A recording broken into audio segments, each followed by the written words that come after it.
It's been, I think now, like probably like about a month and a bit since I really started on this journey. And I think that was really marked by, so sometime after my little breakup, I started cutting down on alcohol. Well, I basically kind of snapped out of like a bit of a bad headspace I was in.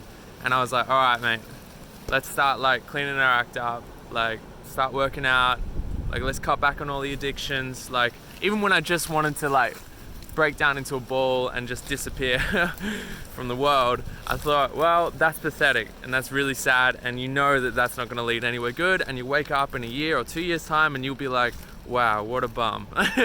So I decided that I would just better myself, that I would put all of that energy, and man, there was a lot of energy and most of it was pretty intense.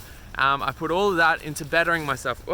And so that started with working out and just cutting out addictions. And I have a lot of addictions, a lot of different things, and I mix it up with what I'm addicted to, depending on what's available to me and what I feel like.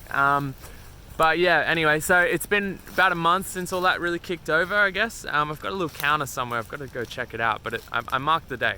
It's pretty exciting. So yeah, before I kind of like really start making headway, because I don't want this to be really unrelatable to, I mean, I might have said this before, but to the younger me, basically, who I really make these videos for, is my younger self who's kind of lost out there and confused and really needs to see someone who's like paving the way for themselves. Some sort of inspiration, like a light in the dark, something that says, you know what, man, you can literally do anything. Like, and it's just like the possibilities are unlimited, and anyone can understand that. Like, I've known that for years. Like, I've known that for so long. There's just so many examples of people who do the most incredible things, and it just goes to show the limits are like, it's so hard to actually, like, truthfully conceive of your own limitations. And you can understand that, like it's easy to understand that. But if you act on that, it's a very different matter. As soon as I start to do things, all I can think of is these totally irrational limits. And I have so many weird limits that I place on myself. It's so dumb.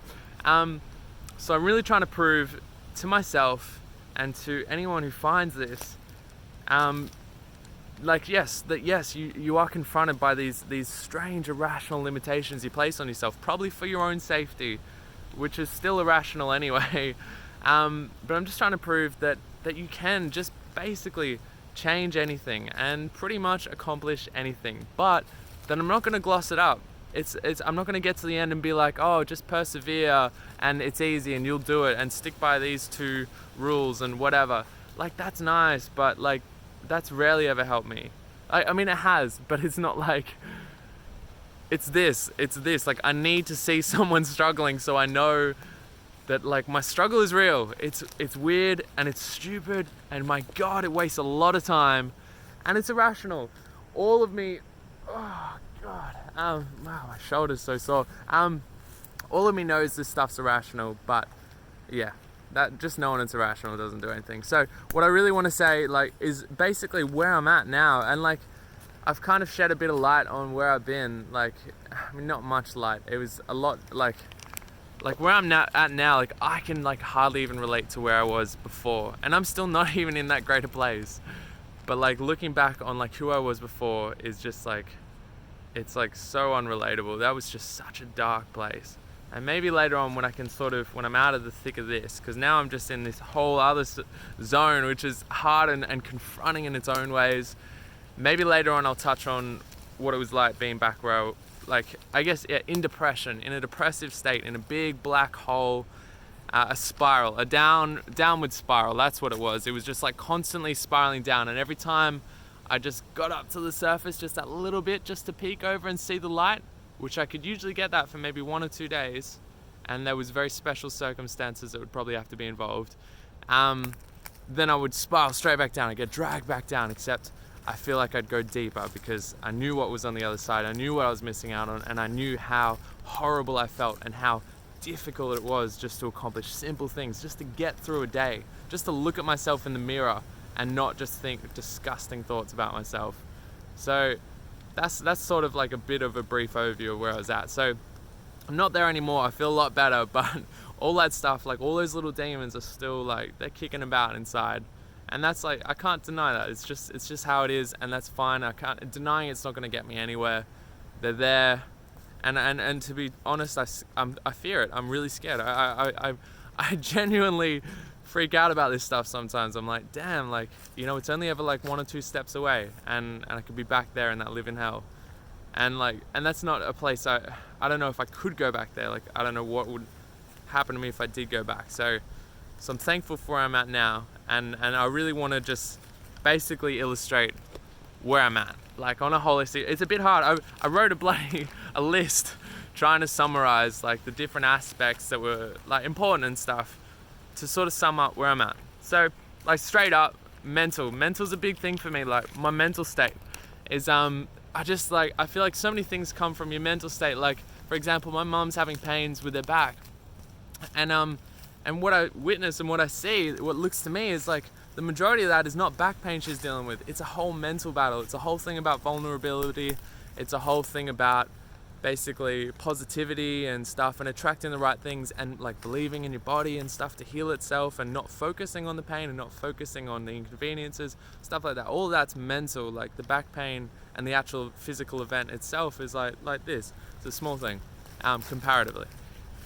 But yeah, so anyway, so mental, big thing for me. So basically I get anxiety in all the weirdest places, and I think if you identify as having anxiety issues, I think we all experience anxiety, very normal thing. If you identify as having anxiety issues, and a lot of my friends do, and a lot of people I know do, then yeah, it just comes up, and it's intense and it's overwhelming, and often it's like debilitating. You just can't get past it. It's just like hitting a brick wall. You shut down, you just freak out. And like trying to hit the dating scene now is just like bringing out so much anxiety, and just over silly stuff. And it just, yeah, it's really shown me that I'm still like very, very insecure and very dependent on like validation from others, which is like, it's pretty depressing to admit. But anyway, so anxiety rules a large part of my life. When I go to do things, when I'm going to sleep at night, when I'm getting out of bed, when I'm chatting to a girl, or just pursuing something I'm interested in, something I want for myself, something I want to do, like anxiety. Damn. So depression is like basically when I just wallow in self-pity and think about the past, and that's been happening a bit. It's still, I think I've kind of given that one the kick for the most part. Like anxiety, I think, is a symptom. It's a symptom of lifestyle choices, of childhood, of, you know, etc. There's so many things, and I think it's a very natural thing. I wouldn't say that if you have depression, I mean, this is just what I believe. I've never studied this stuff. Like I'm not a trained professional, but I believe that depression is not like a disease or something. It's not like HIV, and I think maybe, yeah, sure, some people are maybe genetically prone to it. Like it does seem to be a recurring theme in my family, but I wouldn't attach that to my identity personally. But it's a symptom that's been recurring, like a rash that doesn't go away. It's like eczema or something like that, and I'm just learning to minimize it and just let it have its own place, like its rightful place in my life, sure, but not to take over my life. So for a long time, depression and anxiety have been the two biggest ruling factors in my life. And then the third one, next in line to that, is procrastination. Procrastination is just, and that all goes hand in hand. It all seems to be one big kettle of fish. Procrastination is just like, it stops me from doing the simplest of things. And once again, that's playing a smaller and smaller role in my life. But what I find now is like, I'm accomplishing all the things. My productivity has gone way up from before, but it's dependent on like, well, there's two things that bother me. And one is, I typically have to have people around for me to be productive and stuff like that. I procrastinate when I'm by myself.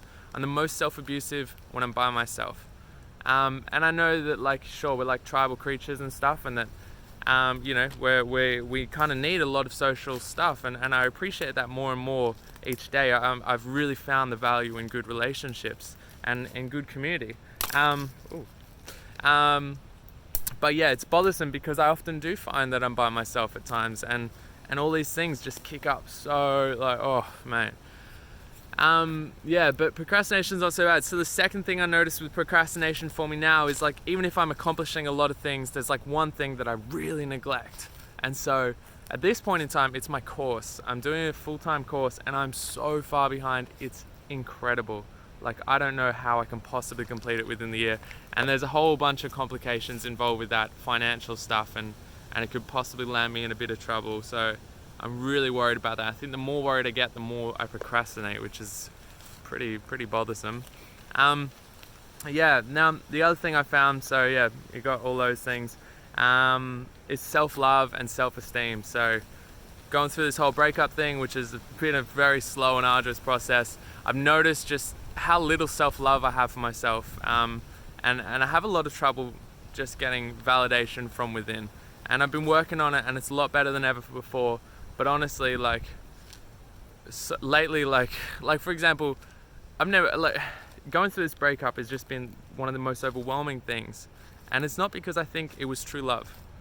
And I'll be honest about that. And this girl was gorgeous. She was just, I loved her so much. I mean, I do love her. I still love her a lot.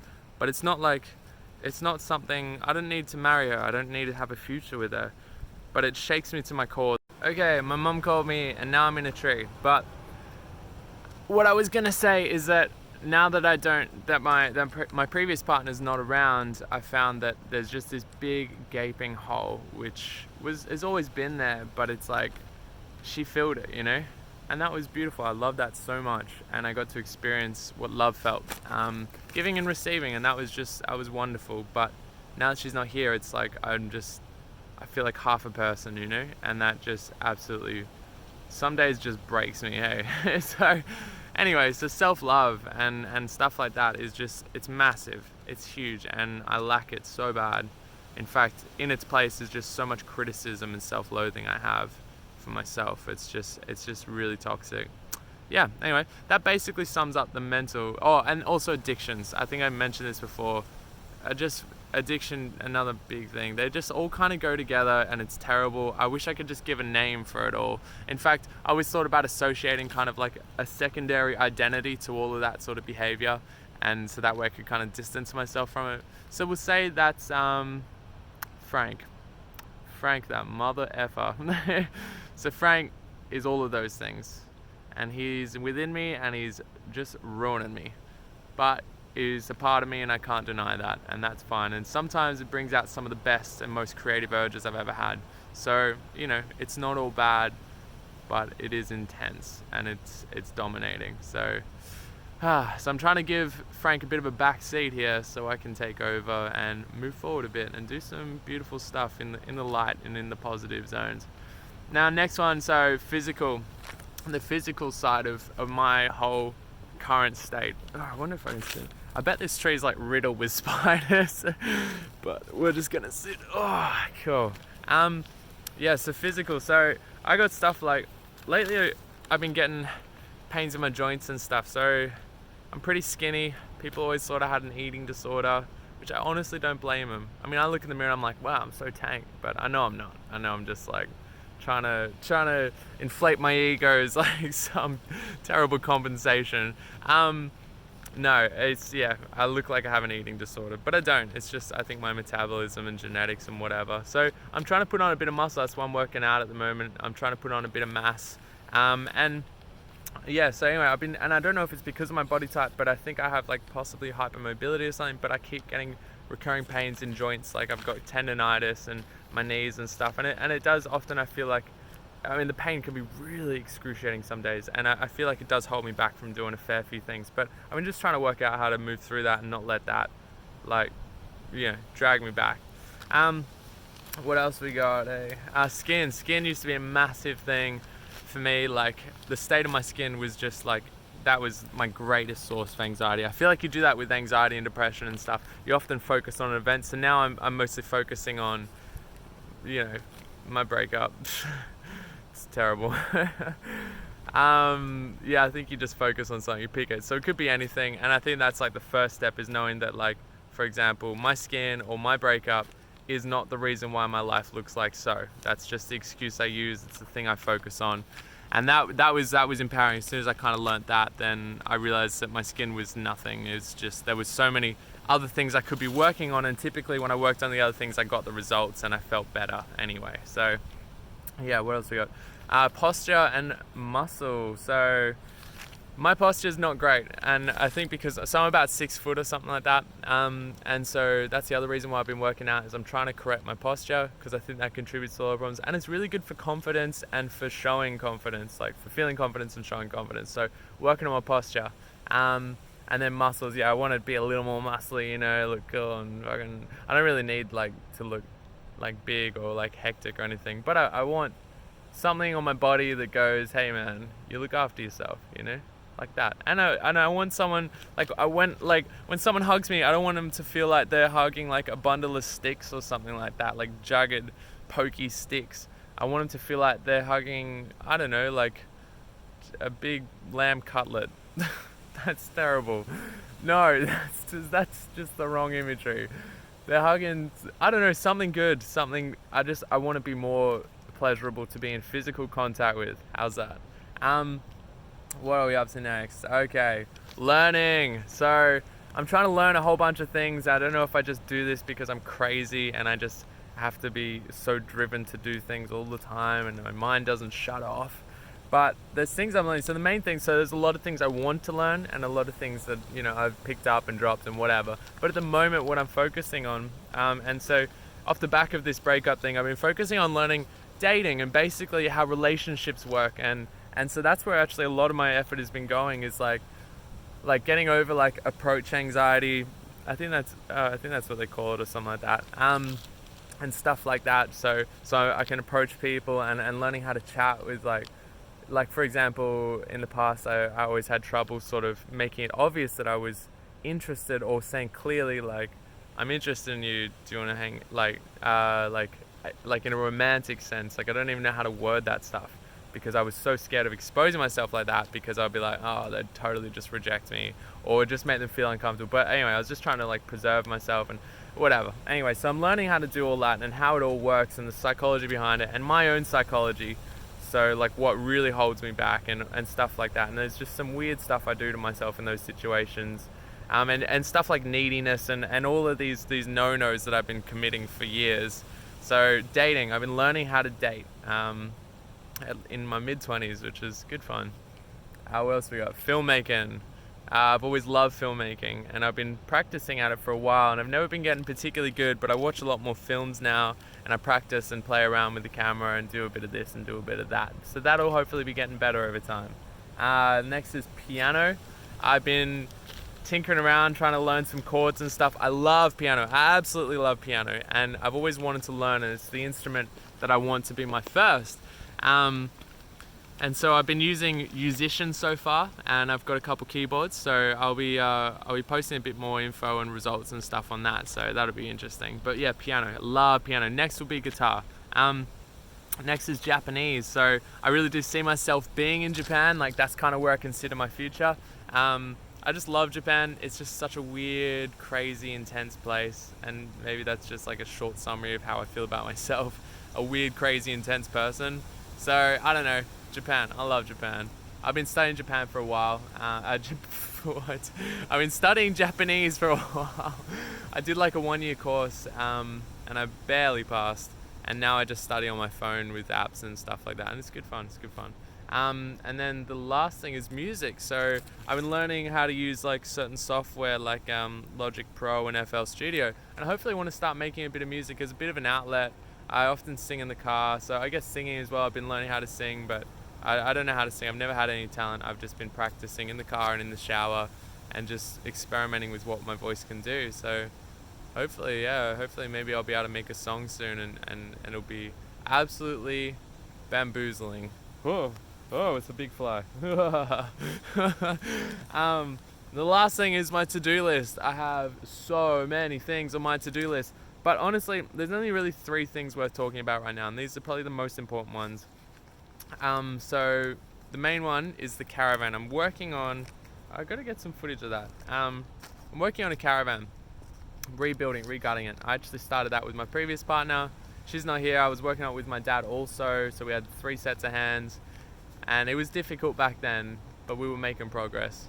Now it's just me, and it's so overwhelming just looking at it. But I've actually just started picking up the tools and getting through it lately. Now I'm running a bit of a volunteer page. It's called like on Workaway and HelpX, if you've checked these sites out. So people come and do like a work exchange with me. They get to stay at mine and I look after them with food and stuff, and then they do a few hours here and a few hours there and help me out with various things, cooking, cleaning, working on the van, whatever. So I do that. And associated with that is a whole bunch of gardening. I do a lot of gardening because I want to grow veg and greens and stuff to go in the van. So that's a really big, exciting project, and it's supposed to be as eco as possible. So I'm already composting, and hopefully I'll get some chooks and stuff soon and do things like that. So it's been really fun, and it was such a beautiful project to start. And that's the other thing, is as I work on it, I'm just more like, I get really emotional. Just like, I don't cry. I should cry. But I get emotional just thinking about what a beautiful story that could have been with me and my, I don't want to say my ex, but with my previous lover. She's such a beautiful girl, and it's something that really inspires her and relates to her as well. But unfortunately, we just couldn't pull it off, and I ended up with the van because she has no means or like nowhere to put it, and it's in 2 pieces. And anyway, so I'm with it, and I was half tempted just to sell it for scrap, but I was like, no. We're gonna finish this off. We're gonna see it through. Anyway, but yeah, it's been a bit of a story, and it'd be just beautiful to see it finished. Now the next big thing is money. I am very concerned with money. I really want to make a lot of money, and that's where the van sort of plays in as well. It's like I really want to make a lot of money with that. Like not a crazy amount, but like more than I would at the average job working for a season or whatever. And I just want to work my own way and enjoy what I'm doing and start a business and learn all those things. And even if it doesn't run perfectly, I don't need to make a fortune. I don't think I would. That would be the goal, is to make a good amount of money, but hospitality is not that profitable generally. So anyway, I want to make money. And then the last thing is I'm doing a course. And it's a full-time course. It's a diploma of screen and media, and that's a wacky old thing. And I've really got to get through my assignments. I'm very, very, very far behind. I should be dedicating a good 20-30 hours to it a week, and I put in about 1 hour. So I've been doing that for months now, especially after the breakup. It's just been absolutely terrible. So those are the 3 main things on my to-do list. Finish the caravan and run that business, and I really want to get that done in the next few months. Make some money, because I want to go traveling, and I've got bigger things to build and to do, and this is all just, it's one step at a time, but this is only part of like one of the earlier phases. There's bigger things to do after this, so I really need to raise some money for that. And then the third thing is my course. And the other things I'm learning, they're not so important. I've learned narrowing down my to-do list is the simplest, most effective way to get something done. It makes my daily to-do list much shorter and much more effective, and my priorities list is straight, you know? And yeah, really, that's where I'm at now. That's pretty much everything. I mean, that's a lot to take in, and there's a lot more going on behind the scenes than that, but that's about as much as it really matters with where I'm at. And honestly, like, I've been having a lot of trouble some days, just like, and this is dark, but like, just like, there was a time about a week ago or something, or less than a week ago. No, oh yeah, it was about a week ago. Yeah, almost exactly a week ago, where I was literally for like 2 days straight just non-stop thinking about suicide. That's crazy. That is just so crazy. And I've always thought about like my own death and stuff like that, but like never as like something I would act on or whatever. I mean, well, yeah, sure, I'd think about ways that I could do it and whatever. And this sounds very dark, and so maybe just like, I've said all the important stuff. You can leave now if this is too much for you. Maybe it's disturbing. I just like to be open about this stuff, but this is kind of like where my mind's been at. And yeah, it's not really like, I don't feel like think this stuff, and I'm not even saying this so that someone hears it and I can get some attention. It's not like that. It's just, for me, it's been so overwhelming that all I want is for it to stop. That's as simple as that. I just want the struggles and the pain, the suffering, the emotions, I just want it to stop. And so my brain goes, oh, you want it to stop, do you? Well, obviously if there was a solution or an easy way to solve this, then we would have done it already. So I guess the only logical way out is the way out permanently. So my brain's like, hey, how about suicide? And I'm like, what? No. But it's like, but come on, suicide. And I'm like, oh, brain, what the hell, man? So that's what my mind's like. That's crazy. I don't really have conversations in my head, but I try and be rational when I'm experiencing stuff like that. So yeah, I say all this stuff with a smile on my face, but having all this on my plate is some days just super overwhelming. Just really gets me. And on days like that, I like to call my mum up and say, Mom, I'm thinking about killing myself. And she says, oh, Bob, come on round, I'll make you a roast dinner. And I'm like, thanks, Mom. And so, yeah, I think it's like, yeah, if anyone's watching this and you're like, damn, like blah, blah, blah, or you relate to it or something like that, and I shouldn't give advice, I'm not a professional, I can't really help with these matters, I'm not gonna lie and say that I can, but what I would say is, yes, get help from whoever you can get help from. Oh, I've gone the wrong way. It's always been a difficult thing to do, I think for me especially, because I always felt like I should be bigger and better and stronger than that, and it's pathetic and I shouldn't have to lean on others, and what if there's gonna be no one around, then I'm just gonna be dependent on having someone around to help me.